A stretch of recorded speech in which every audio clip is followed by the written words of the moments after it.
Dear students, class 10 exercise 13.1 का question number 5 solve करते हैं। क्वेश्चन में कहा गया है in a retail market fruit vendors were selling mangoes kept in packing box.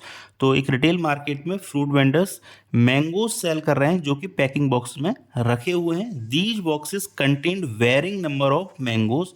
In boxes के अंदर कोई निश्चित क्वांटिटी में मैंगोज नहीं है, हर बॉक्स में अलग नंबर्स मैंगो रखे हुए हैं, नंबर ऑफ मैंगोज रखे हुए हैं। The following was the distribution of mangoes according to the number of boxes. तो यहाँ पर हमें टेबल गिवन है number of mangoes and number of boxes की फॉर्म में।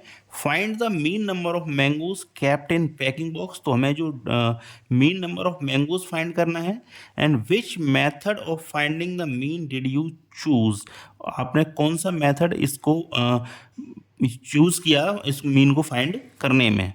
मेथड कौन सा हम यूज़ करेंगे इस पर हम बाद में आएंगे, पहले इस टेबल को ध्यान से देख लेते हैं। तो देखो टेबल में जो नंबर ऑफ मैंगोज वाली जो हमारा कॉलम है उसको देखते हैं। तो 52 जिसका जो क्लास इंटरवल है वो देखते हैं 50 to 52। इसके बाद जो नेक्स्ट क्लास इंटरवल शुरू हो रहा है वो शुरू हो रहा है 53 से 55।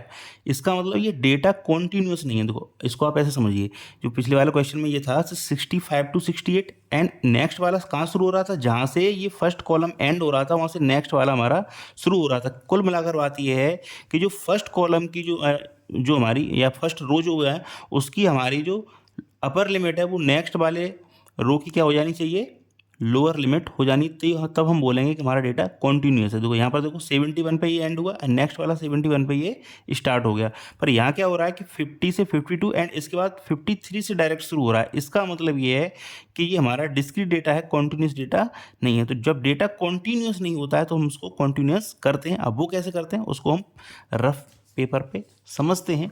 तो जैसे हमारा यहाँ कहाँ से शुरू हो रहा है 50 से 52 एंड इसके बाद नेक्स्ट शुरू हो रहा है हमारा 53 से 55। तो देखो 52 जो इसकी जो फर्स्ट रो है ना, इसकी जो हमारा अपर लिमिट है वो कितना है 52 एंड जो नेक्स्ट वाला है इसका लोअर लिमिट कितना है 53। इन दोनों के बीच का गैप कितना है, तो 53 एंड 52 एंड 53 के बीच में गैप कितने का होता है, 1 का होता है। तो 1 का हाफ, 1 का हाफ कर कितना करेंगे हम, तो 1 का हाफ कितना आ जाएगा 0.5। तो हम क्या करेंगे अब, जो लोअर लिमिट है उससे 0.5 माइनस करेंगे एंड अपर लिमिट है उसमें 0.5 हम ऐड करते हुए चले जाएंगे। इस तरह हमारा डेटा हो जाएगा कॉन्टीन्यूस। तो 50 से माइनस करेंगे 0.5 तो ये हो जाएगा 49.5 एंड इसमें जो अपर लिमिट है उसमें हम ऐड कर देंगे 0.5 तो ये हो जाएगा 52.5। अब यहाँ देखो नेक्स्ट वाले में 53 से हम 0.5 माइनस करेंगे तो ये कितना हो जाएगा 52.5 एंड जो 55 है इसमें हम 0.5 ऐड कर देंगे तो ये कितना हो जाएगा हमारा 55.5। इस तरह हमने डेटा इसको सभी में कर देंगे। इसी तरह लोअर लिमिट से माइनस करेंगे एंड अपर लिमिट से उस गैप के हाफ को ऐड कर देंगे। तो इस तरह हमारा डेटा कंटिन्यूस हो जाएगा। आई होप आप समझ गए होंगे। तो इस तरह हमने डेटा को कंटिन्यूस बना लिया है। तो सर जो भी डेटा है जिसको हमने कंटिन्यूस बनाया उसको हमने पेपर पे टेबल की फॉर्म में नोट डाउन कर लिया। तो यहाँ हो गया क्लास इंटरवल, फ्रीक्वेंसी हमको गिवन है। अब फाइंड करना होता है हमें क्लास मार्क्स। तो यहाँ जो मेथड यूज़ करने जा रहे हैं उस पर हम आते हैं। जो मेथड हम यूज़ करेंगे वो यूज़ करेंगे स्टेप डेविएशन मेथड। अब हमें क्लास मार्क्स फाइंड करना होता है। तो क्लास मार्क्स फाइंड करने के लिए क्या करते हैं, lower limit plus upper limit divide by 2। तो 49.5, इसको समझा देता हूँ मैं आपको। Lower limit plus upper limit and divide by 2। तो लोअर लिमिट 49.5 तो 49.5 and upper limit 42.5 sorry 52.5 and divide by 2। तो इन दोनों को जब सम करेंगे तो ये आ जाएगा 102 एंड 102 से लगाएंगे 2 का डिवाइड तो ये हो जाएगा हमारा 51। तो इसी तरह हम क्लास मार्क्स फाइंड कर लेंगे हर एक रो के लिए। तो ये 51, इसके बाद जो नेक्स्ट आ जाएगा वो आ जाएगा 54, इसके बाद जो नेक्स्ट आएगा वो आ जाएगा 57, इसके बाद आ जाएगा 60 एंड इसके बाद आ जाएगा 63। इसके बाद हम फाइंड करेंगे अज्यूम्ड मीन। तो अज्यूम्ड मीन क्या होता है, मिड वाली जो क्लास इंटरवल होता है उसकी मिड वाली वैल्यू। तो 1 2 3 4 एंड 5 रोज है तो 5 रोज की मिड वाली वैल्यू आएगी नंबर 3 के ऊपर से। तो 1 2 3 इसका मतलब 57 हमारे लिए हो जाएगा ए।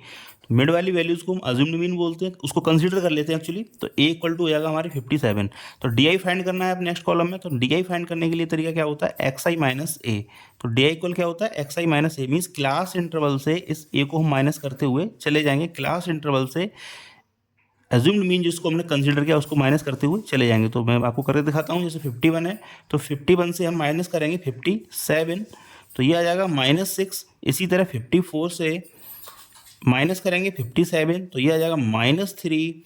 एंड ये 57 से 57 माइनस करेंगे, ये हो जाएगा 0। एंड यहाँ पर 60 से 57 माइनस करेंगे तो ये हो जाएगा 3। एंड यहाँ 63 से 57 माइनस करेंगे तो यहाँ आ जाएगा हमारा ये 6। तो इस तरह हमने डी आई फाइंड कर लिया।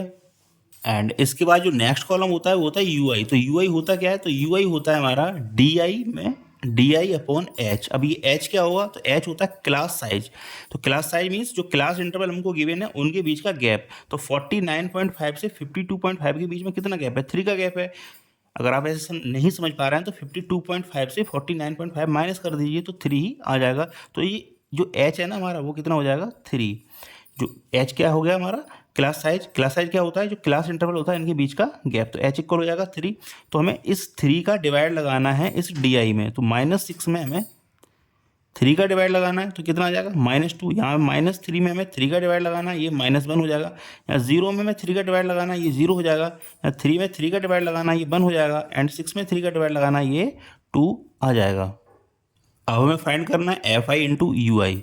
तो जो एफ आई फ्रिक्वेंसी हमको गिवन थी और जिसको यू आई हम जिसको हमने फाइंड किया, उन दोनों का मल्टीप्लाई करके इस टेबल में लिख देना है। तो 15 का मल्टीप्लाई हम -2 से करेंगे तो ये हो जाएगा -30।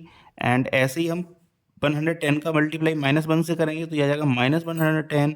एंड 135 का मल्टीप्लाई 0 से करेंगे तो हो जाएगा 0। एंड 115 का मल्टीप्लाई हम 1 से करेंगे तो ये हो जाएगा 115। एंड 25 का मल्टीप्लाई 2 से करेंगे तो ये हो जाएगा 50। इसके बाद हम summation of F I and summation of F I U I find करेंगे। समेसन हमें दो ही जो टोटल होता है वो हमें केवल दो ही रोज का दो ही कॉलम का करना पड़ता है, एक फ्रीक्वेंसी वाले का, एक जो लास्ट में हम निकालते हैं जिसको हमने एफ आई यू आई माना हुआ है इसका। तो समेसन ऑफ एफ आई इसको हम फाइंड करेंगे, तो इन सबको हम ऐड करेंगे तो ये आ जाएगा 400। जब हम सबको ऐड कर दिया तो जाएगा 400। और हम summation of F I U I find करेंगे तो summation of F I U I इस सबको जब हम ऐड करेंगे तो ये आ जाएगा 25। तो ये हो जाएगा 25। मैंने कैलकुलेटर की हेल्प से इसको अलग से सॉल्व कर लिया है। तो जो भी वैल्यूज़ हमने ऑब्टेन करी हैं इस टेबल से उसको हमने लिख लेते हैं। तो एच हमारे लिए क्लास साइज था तो एच हो गया 3। एंड ए हमारे लिए 57 है, इसको हमने एज्यूम्ड मीन था, इसको हमने 57 कंसिडर किया था तो ए इक्वल टू 57 हो जाएगा। इसके बाद समेसन ऑफ एफ आई ये हो जाएगा हमारे लिए 400। And summation of F I U I ये हो जाएगा हमारे लिए 25। अब लिखते हैं मीन के लिए फॉर्मूला। तो mean X bar is equal to होता है A plus summation of F I U I upon summation of F I multiply by H. ये स्टेप डेविएशन के लिए फॉर्मूला है, उसको हमने लिख दिया। तो ए हमारे लिए 57 है तो 57 plus summation of F I U I. तो summation of F I U I हमारे लिए 25 था यहाँ पर, तो 25 समेसन ऑफ एफ आई 400 है तो 400। एंड एच हमारे लिए 3 है तो 3 का मल्टीप्लाई। फर्दर इसको सॉल्व कर लेते हैं तो ये है 57। तो 57 प्लस 25 से 400 में डिवाइड लगाएंगे, ये 16 टाइम इससे कट जाएगा। एंड ये ऊपर है 3 तो ये हो जाएगा 3/16। जब इस सब को हम सम करेंगे तो 57 प्लस 16 का डिवाइड जब 3 में लगाएंगे तो ये कितना आएगा? ये आ जाएगा 0.1875। तो 0.1875।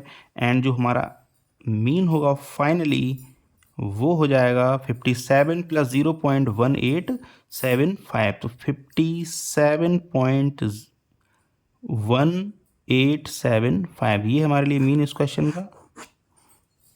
तो thank you very much for watching. Question number 5 था जिसको हमने सॉल्व कर लिया है। रिक्वेस्ट है आपसे चैनल को जरूर सब्सक्राइब कर लें। Thank you very much.